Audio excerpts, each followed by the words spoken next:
ଯୀଶୁ ବହନ କରୁଅଛନ୍ତି। ଗଲାତୀୟ ପତ୍ରିକା 6వ అధ్యాయము 6వ ପର୍ବ 2వ వచనాన్ని కూడా మనం చూస్తే ଆଉ 2 ପଦକୁ ଆମେ ଦେଖିଲେ గలతీ సంఘానికి కూడా ସେ ଜାଗାରେ ଗାଲାତୀୟ ମଣ୍ଡଳୀକୁ ମଧ୍ୟ ఆయన సెలవిస్తున్నటువంటి మాట మనం చూస్తూ ఉన్నాం। ଆଉ ସେ କହିବା କଥା ଆମେ ଦେଖି ପାରୁଛୁ। మన భారమంతా ఆయన మోసాడు, ଆମଙ୍କର ଭାର ସବୁ ସେ ବହନ କଲେ। ఆరవదిగా ସେଥିପାଇଁ ଷଷ୍ଠମରେ ఏ పని చేయమంటున్నాడంటే କଣ କାମ କରିବାର ଅଛି ବୋଲେ భరించాలి, ଆଉ ସମ୍ଭାଳିବାର ଅଛି, భారము మోయవలసిన వారమై ఉన్నాం। ଭାର ବହନ କରିବା ଲୋକ ହେଇଛୁ। 7వదిగా చూస్తే ସପ୍ତମରେ ଆମେ ଦେଖିଲେ యెహెజ్కేలు గ్రంథము ఈజికేల్ పుస్తକ 6వ అధ్యాయము 6వ పర్ବ 11వ వచనాన్ని మనం చూసినట్లయితే 11 పదకు ଆମେ ଦେଖିବାକୁ గଲେ ప్రియులారా, అక్కడ రాయబడిన మాట ప్రేమରେ ସେ ଜାଗା ଲେଖାଯାଇଥିବା କଥା ప్రభువైన యెహోవా సెలవిచ్చినది ఏమనగా, ସଦାପ୍ରଭୁ ପରମେଶ୍ୱର ଏ ପ୍ରକାର କହନ୍ତି, నీ చేతులు చరిచి ଆଉ ତମ ହସ୍ତ ବିସ୍ତାର କରି నేల తన్ని ଆଉ ଆଘାତ କରି ఇశ్రాయేలు దుష్టమైన హేయ కృత్యములు బట్టి ଇସ୍ରାଏଲ ବଂଶର ସକଳ ଘୃଣା ଯୋଗ୍ୟ କାର୍ଯ୍ୟରୁ అయ్యో అని ହାୟ ହାୟ ବୋଲି అంగలార్చుము, ଆଉ ତମେ ରୋଦନ କର। ఖడ్గము చేతను ଖడ్ଗ ଦ୍ୱାରା క్షామము చేతను ଦୁର୍ଭିକ୍ଷରେ తెగులు చేతను ମହାମାରୀରେ వారు కూలుదురంటూ ఉన్నాడు। ସେମାନେ ପତିତ ହେବେ ବୋଲି କହୁଛନ୍ତି। కాబట్టి ఇశ్రాయేలు కొరకు ସେଥିପାଇଁ ଇସ୍ରାଏଲ ନିମନ୍ତେ యెహెజ్కేలు భక్తుడిని ଇଜିକେଲ ଭକ୍ତକୁ అంగలార్చమని చెప్తున్నాడు। ଆଉ ବିନତି କର ବୋଲି କହୁଛନ୍ତି। అంగలార్చకపోతే ବିନତି ନ କଲେ వారు ఖడ్గము చేతనైనను ଆଉ ସେମାନେ ଖడ్ଗ ଦ୍ୱାରା ହେଉ తెగులు చేతనైనను ନଦୀରେ ଦୁର୍ଭିକ୍ଷ ଦ୍ୱାରା వారు ହେଉ కూలిపోతారు। ଆଉ ସେମାନେ ପତିତ ହେବେ। 9వ అధ్యాయము 9 ପର୍ବ 4వ వచనాన్ని కూడా మనం చూస్తే 4 ପଦକୁ ମଧ୍ୟ ଆମେ ଦେଖିଲେ యెహోవా ସଦାପ୍ରଭୁ యెరూషలేమును ଆଉ ଜେରୁସାଲେମକୁ ఆ పట్టణంలో ప్రవేశించి ସେ ନଗରରେ ପ୍ରବେଶ କରି చుట్టూ తిరిగి ଚାରିଆଡେ ଭ୍ରମଣ କରି దానిలో జరిగిన ଆଉ ତା ମଧ୍ୟରେ ଚାଲିବା హేయ కృత్యములను గూర్చి ହେୟଜନ ଓ କାର୍ଯ୍ୟ ଯୋଗୁ మూలుగు విడిచు ଆଉ ରୋଦନ କରି ప్రలాపించుచున్న వారి ଆଉ ପ୍ରଳାପ କରିବା ଲୋକମାନଙ୍କୁ లలాటములను గుర్తు వేయమని ଆଉ ଏ ପ୍ରକାର ଚିହ୍ନ ଦିଅ ବୋଲି వారికి ఆజ్ఞాపించాడు। ସେମାନଙ୍କୁ ଆଜ୍ଞା ଦେଲେ। యెరూషలేము పరిస్థితి ఎలా ఉందంటే ଜେରୁସାଲେମ ପରିସ୍ଥିତି କେମିତି ଅଛି ବୋଲେ పాడైపోయినట్లుగా ఉంది। ବହୁତ ଖରାପ ହେଇଯାଇଛି। ఎవరైతే ଯେ କେହି యెరూషలేము గురించి అంగలారుస్తారో ଜେରୁସାଲେମ ନିମନ୍ତେ କରିବ వారి యొక్క లలాటములను ଆଉ ସେମାନଙ୍କର ରୋଦନକୁ గుర్తించమంటున్నాడు దేవుడు। ଚିହ୍ନ କରି କରି ପ୍ରଭୁ କହୁଛନ୍ତି। పిల్లారా, ପ୍ରିୟମାନେ, మనం ప్రార్థన చేసేటప్పుడు ଆମେ ପ୍ରାର୍ଥନା କରିବା ସମୟରେ ఎలా చేయాలంటే କି ପ୍ରକାର କରିବାର ଅଛି ବୋଲେ అంగలార్పు ప్రార్థన చేయాలి। ଆମେ ବିନତି ସହିତ ପ୍ରାର୍ଥନା କରିବାର ଅଛି। అంగలార్చి మనం ప్రార్థన చేస్తే ଆମେ ରୋଦନ କରି ପ୍ରାର୍ଥନା କଲେ అంగలార్పు ప్రార్థన దేవుడు దృష్టిస్తాడు। ଆମମାନଙ୍କର ସେ ନିବେଦନ ପ୍ରାର୍ଥନା ପ୍ରତି ପ୍ରଭୁ ଦୃଷ୍ଟିପାତ କରିବେ। కన్నీటి ప్రార్థనకు ଅଶ୍ରୁ ଜଳର ପ୍ରାର୍ଥନାକୁ జవాబు దొరుకుతాది। ଆଉ ଉତ୍ତର ମିଳିବ। రాత్రికాల సమయమందు ରାତ୍ରିକାଳ ସମୟରେ మనం చూసాం, ଆମମାନେ ଦେଖିଲୁ ఒక స్త్రీ ଗୋଟେ ସ୍ତ୍ରୀ కన్నీళ్లు కార్చి ଅଶ୍ରୁ ଜଳ ବୁହାଇ యేసు ప్రభు వారి యొక్క పాదం తుడిచింది। ପ୍ରଭୁ ଯୀଶୁଙ୍କର ପାଦ ପୋଛି ଦେଲା। పిల్లల కన్నీళ్లు కార్చగా ପ୍ରିୟମାନେ, ଯେତେବେଳେ ସେ ଅଶ୍ରୁ ଜଳ ବୁହାଇଲା, ఆమె విస్తారమైన పాపములన్నీ కూడా ତାର ଅସଂଖ୍ୟ ପାପ ସବୁ ମଧ୍ୟ క్షమించబడ్డాయి। କ୍ଷମା କରାଗଲା।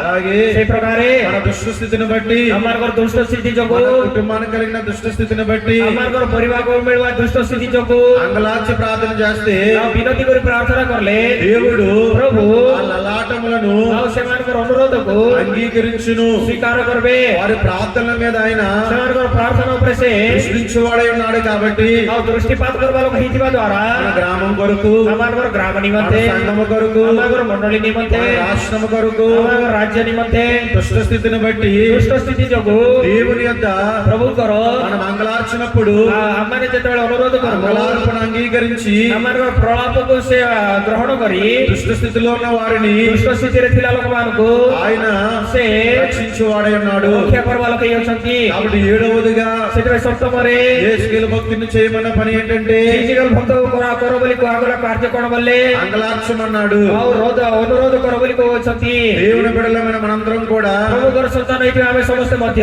అంగలార్పు స్థితి మనం కలిగి ఉండాలి। ମାନେ ଅନୁରୋଧ କରିବା ସ୍ଥିତି ଆମମାନଙ୍କର ଭିତରେ ଥିବାର ଅଛି। దేవుడు చెప్పిన మొదటి పని ఏంటంటే ପ୍ରଭୁ କହିଥିବା ପ୍ରଥମ କାର୍ଯ୍ୟ କଣ ବୋଲେ నిబ్బరము కలిగి ఉండమన్నాడు। ସୁସ୍ଥିର ହେଇଥାଉ ବୋଲି କହିଲେ।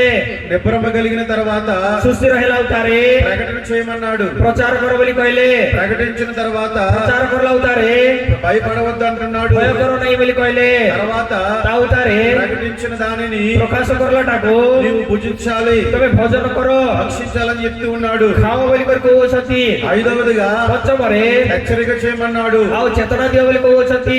ఆరోదిగా ଷଷ୍ଠମରେ భారం భరించమన్నాడు. ଭାରକୁ ବହନ କର ବୋଲି କହୁଛନ୍ତି।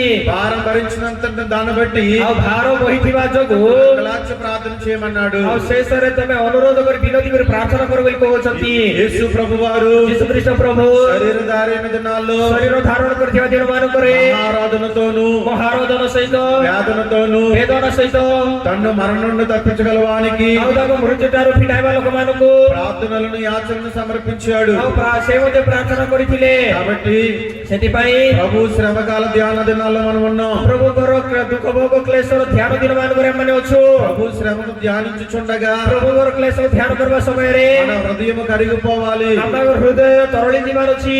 కన్నీటికి ప్రార్థన రావాలి. ଅଶ୍ରୁ ଜଳ ସହିତ ପ୍ରାର୍ଥନା ବାହାରିବାର ଅଛି। దైవజనుడు అన్నారు కదా, ଦେବଦାସ ପିତା କହିଛନ୍ତି ନେଇକି కన్నీళ్లతో కఠినమైన మనసు కరిగించుకొని ଆଉ ଅଶ୍ରୁ ଜଳ ସହିତ କଠିନ ମନକୁ ତରଳାଇ అన్ని పాపాలను విడిచి ସମସ୍ତ ପାପକୁ ପରିତ୍ୟାଗ କରି ఆత్మను పొందుదుము, ଆତ୍ମାକୁ ପାଇବା, ఆత్మను పొందుదుము, ଆତ୍ମାକୁ ପାଇବା, ఆత్మను పొందుదుము అన్నారు. ଆତ୍ମାକୁ ପାଇବା ବୋଲି କହିଲେ। ఈ సిలువ ధ్యాన కోటాలో ఏకీపించిన మీరందరూ కూడా ଏ ପୁରୁଷ ଧ୍ୟାନ మీటింగ్ ରେ ଏକତ୍ର ହେଇଥିବା ତମେ ସମସ୍ତେ ମଧ୍ୟ కన్నీళ్లతో ଅଶ୍ରୁ ଜଳ ସହିତ ఈ పాపాలను విడిచిపెట్టి ତମର ପାପକୁ ଛାଡି ଦେଇ దేవుని ఆత్మను సంపాదించుకోవాలి. ପ୍ରଭୁଙ୍କର ଆତ୍ମାକୁ ଅର୍ଜନ କରିବାର ଅଛି।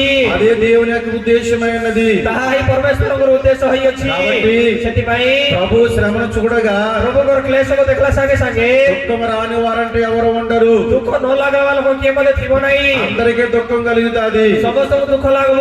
కాబట్టి ସେଥିପାଇଁ ఆ దుఃఖాన్ని బట్టి ସେ ଦୁଃଖ ଯୋଗୁ మన పాపాన్ని విడిచిపెట్టి ଆମର ପାପକୁ ଛାଡି ଦେଇ ఇంకెన్నడూ పాపము చేయకుండా ଆଉ କେବେ ହେଲେ ମଧ୍ୟ ବି ପାପ କରିବି ନାହିଁ ବୋଲି మనందరము దీవించుట కొరకు ଆଉ ସମସ୍ତଙ୍କୁ ଆଶୀର୍ବାଦ କରିବା ନିମନ୍ତେ ఒక గొప్ప తీర్మానం చేసుకోవాలని ଗୋଟେ ମହାନ ସ୍ଥିରତା ମାନେ କରିବାର ଅଛି ବୋଲି దేవుని వాక్యం పేరట మీకు తెలియజేస్తున్నాను. ପ୍ରଭୁଙ୍କର ବାକ୍ୟ ଆଦର୍ଶ ଭାବରେ ଦେଖାଇ କରି ତମକୁ କହୁଛି। ఇశ్రాయేల్ యొక్క స్థితి ଇସ୍ରାଏଲ ଲୋକମାନଙ୍କର ସ୍ଥିତି తిరగబడేవారుగా ఉన్నారు. ସେମାନେ ବିରୁଦ୍ଧରେ କହିବା ଲୋକ ପରି ଅଛି। మనము ఒకవేళ ଆମମାନେ ଯଦି దేవుని నమ్ముకొని ପ୍ରଭୁଙ୍କୁ ବିଶ୍ୱାସ କରି తిరగబడేవారముగా ఉంటే ପ୍ରଭୁଙ୍କୁ ବିରୋଧରେ କରିବା ଲୋକ ପରି ଥିଲେ మనకు కూడా దుస్థితి కలుగుతాది. ଆମମାନଙ୍କୁ ମଧ୍ୟ ସେଇ ପ୍ରକାର ଦୁଃସ୍ଥିତି ଆସିବ। తిరగబడేవారం కాకుండా ଆମମାନେ ପ୍ରଭୁଙ୍କର ବିରୁଦ୍ଧରେ ଥିବା ଲୋକ ପରି ନଥାଇ ఈ గాయాలు, ତମର ଘା, నీ యొక్క శ్రమ, ତମର କ୍ଲେଶ, నీవు పొందినటువంటి సిలువ ତମେ ପାଇଥିବା କୃଷ అదంతయు నా మీద పడాలయ్యా. ଏ ସବୁ ମୋର ଉପରେ ପଡବାର ଥିଲା ପ୍ରଭୁ। నా మీద పడవలసిందంత నీ మీద వేసుకున్నావు ମୋର ଉପରେ ଯାହା ପଡବାର ଥିଲା ସେ ସବୁ ତମର ଉପରେ ପକାଇଲ అని మనం గ్రహించి ବୋଲି ଆମମାନେ ଜାଣି ఆయన శ్రమను బట్టి అయినా ତାଙ୍କର କ୍ଲେଶ ଯୋଗ ହେଲେ ମଧ୍ୟ దుస్థితిని విడిచిపెట్టి ଦୁଃସ୍ଥିତିକୁ ଛାଡି ଦେଇ దొడ్డ భాగ్యాన్ని సంపాదించుకోవాలి. ମହାନ ଭାଗ୍ୟକୁ ଆମମାନେ ଅର୍ଜନ କରିବାର ଅଛି। అట్టి దొడ్డ భాగ్యాన్ని సంపాదించుకొని ଏ ପ୍ରକାର ମହାନ ଭାଗ୍ୟ ଆମମାନେ ଅର୍ଜନ କରି మేఘమెక్కగల భాగ్యము ମେଘ ଚଢିବାର ଭାଗ୍ୟ ప్రభు మనకు అనుగ్రహించును గాక. ପ୍ରଭୁ ଆମ ସମସ୍ତଙ୍କୁ ଦାନ କରନ୍ତୁ। ఆమేన్. ఆమేన్।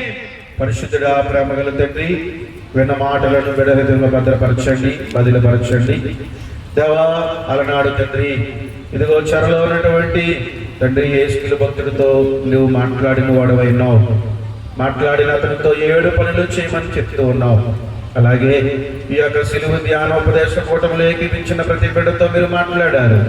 దేవా, వచ్చిన వారందరినీ ఏ పనులు చేయమన్నావో వాక్యం ద్వారా వారికి మీరు